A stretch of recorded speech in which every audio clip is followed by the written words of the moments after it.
I've heard the special's bad. This is the Amy Schumer special. Let's see how far I can make it into it.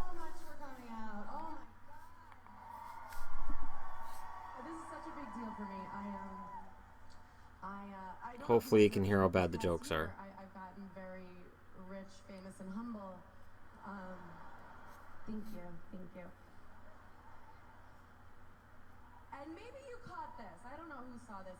I tweeted out a photo of myself wearing just underwear. Nothing but underwear. Thank you, just the women. What the fuck? No. It's too late, sir. This could have been crumpled on your floor in the morning, but no. I really like the idea of this being crumpled on someone's floor. Like having to put this back on in the morning, just like,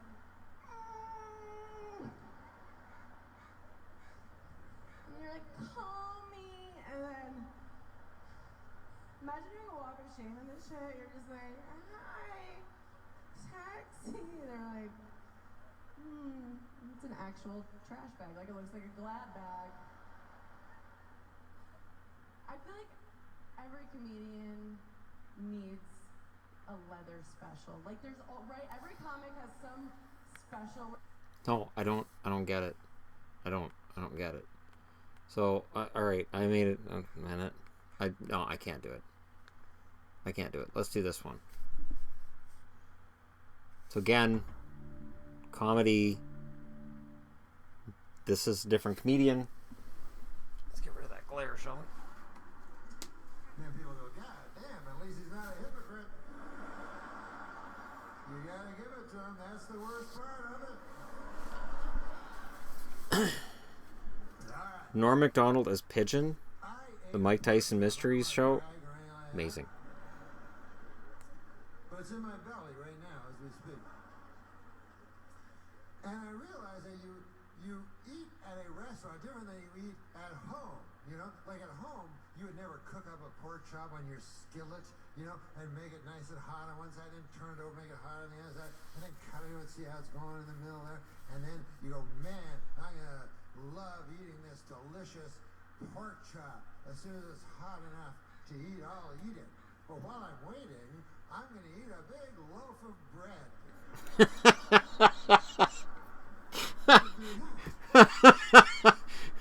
And done. And done. How far is that? A minute?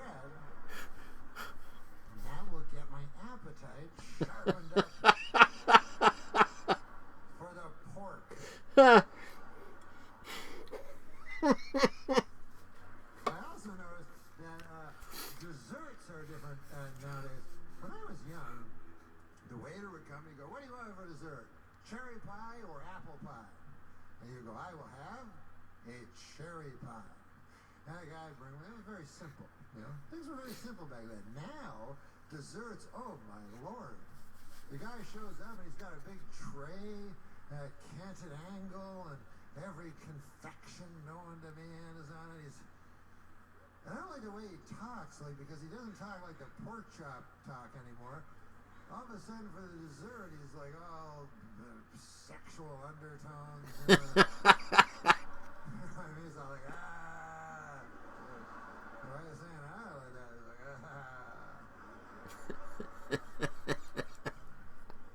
May I tempt you or something?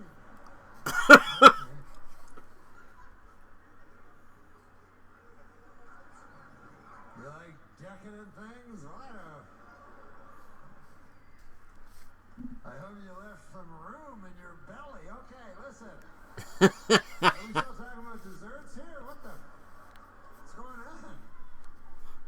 I don't want to end up blowing you in the bathroom or something. I don't want to end up blowing the guy in the bathroom. Listen. I can be tricked as much as the next fella. So, all right. Here's the contrast. And there's been a lot said about Amy Schumer's special and how it's not funny. And I thought, well, and the funny thing is, I watched her Night at the Apollo special, and there were parts that I found entertaining. Now, the difference between Schumer and what Norm MacDonald has done at the start of his special. McDonald starts right in the middle of it. There's no big, oh my God, it's Norm MacDonald. It's just, it starts in the middle of it. He's there. His humor is about being served at a restaurant. It's humor that everybody can at least identify with, whether you find it funny or you find it not funny. You can identify with what Norm MacDonald's talking about. Amy Schumer talks about herself. Always about herself. And how amazing everything is for her. And McDonald's humor is self-deprecating and fun, and her humor is just self-deprecating and gross. Now, you know, somebody could say, oh, well, it's just sexist. No. I have found many female comedians to be very funny. Chelsea Handler can be really funny. She's kind of got this thing where she's on, and when she does that, it's like I tune out because it doesn't seem genuine. But when she's just herself and she's just relaxed and she's just talking casually, she's very funny. Wendy Liebman, who is stolen from quite a bit by Amy Schumer and how she delivers jokes. Wendy Liebman was one of the funniest comedians ever. Judy Tenuta was over the top, and she had certainly some offensive stuff there, but entertaining and unique. And you know, it's not just that Amy Schumer isn't funny. There's plenty of not funny comedians. And again, it comes down to, do they talk about things you find funny? My favorite stand-up comics are like Jake Johansson, George Carlin. Absolutely, George Carlin is brilliant. He's the only one I ever had CDs of or tapes of, because he had some really brilliant stuff. He had jokes that were so back to back to back that I would have to listen over and over again just to get the jokes I missed the first time. Mitch Hedberg is one of the most one of the most brilliant comedians in history. Mitch Hedberg had so many quick jokes and so many observations on life that you just can't get out of your head. Every time that Yvonne and I go to a mall and there's an escalator and it's broken, we say, "The escalator is temporarily stairs. We apologize for the convenience." Because that was a Mitch Hedberg joke, which was really funny. And it's true.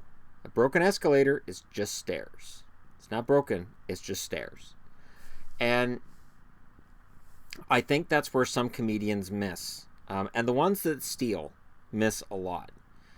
So the comedians that steal, and this is whether it's Carlos Mencia, Dane Cook, the ones that take their material from other places. I could go in front of a crowd. I could take a joke from somebody that you've never heard of. I can't tell it like they do because I don't feel what they felt when they wrote it. John Panett's a good example. John Panett, who is a clean comedian, was a clean comedian. Why are the best comedians all gone? And I think Kevin Pollack's another one that's gone that was brilliant. I think he passed away too. I think he took his own life. When a comedian tells a joke, they have their own unique spin because they've lived it. They've had the inspiration for it. When you tell someone else's joke, you can't deliver it like they did because you don't have their spirit, their ability to deliver that joke. That's why a lot of the comments I see on the various compilations out there right now of jokes that Amy Schumer's stolen or been heavily influenced by, a lot of the comments are, well, the way she did it, she took the funny out of it. Because she either doesn't get it or she doesn't get the spirit of it. So she hears a joke and goes, I can get a laugh out of that. But it's not her joke. You know, it's part of... I know, for instance, on my other YouTube channel where people have given me advice on this or on that, and, well, do you watch this and do you watch that? I don't watch anything that might influence my content. Certainly, if I was a stand-up comic, I would watch other stand-up comics. But I wouldn't do it a lot because I would be worried that I might be influenced by what I'm watching enough to change my act when I see what works for them. And there's something intellectually dishonest about stealing jokes.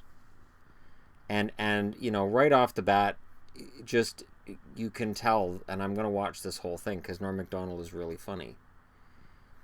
The comedy that's funny to me is either something I can identify with, that everybody can identify with.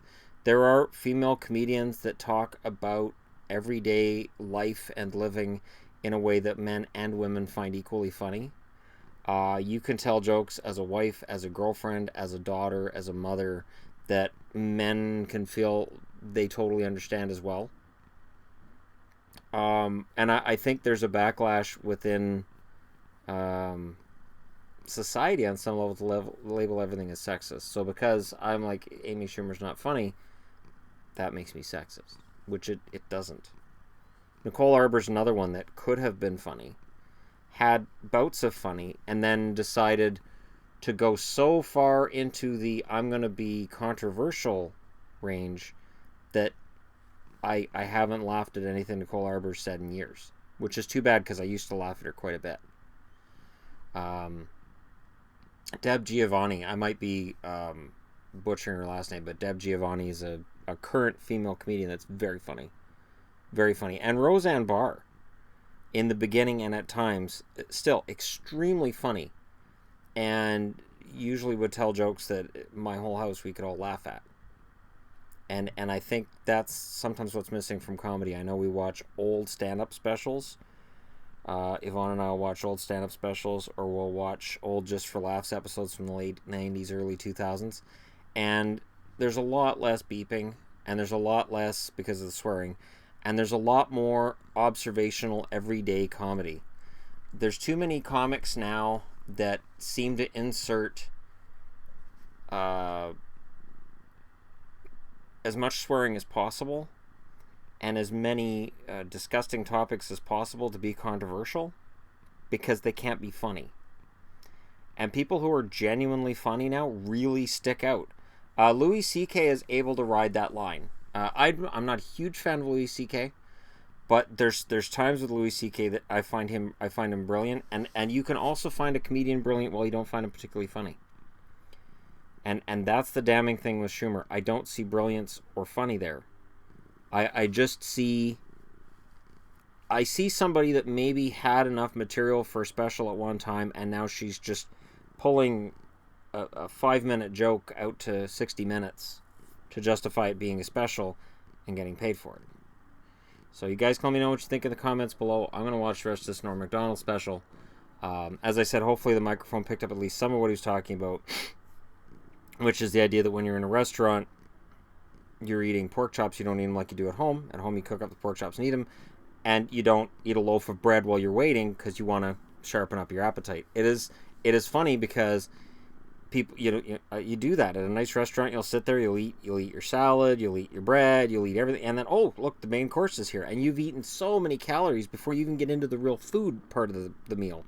So it is pretty funny, and I've seen too often this will happen where you'll eat, and then the food arrives, and you're already kind of full because you just had too much of the garlic bread. So I identify with this because I've done that. The idea of putting on a leather suit after a one-nighter, I don't think I've done that. I don't think I have. But it's not observational comedy that most in the audience will agree with. Alright, let me know what you guys think. Don't forget to hit like and subscribe if you're browsing your way around. And then after Yvonne gets home, I'm going to watch another episode of MST, and I may get her to review that episode with me. So thank you very much for watching, and I'll talk to you all again soon.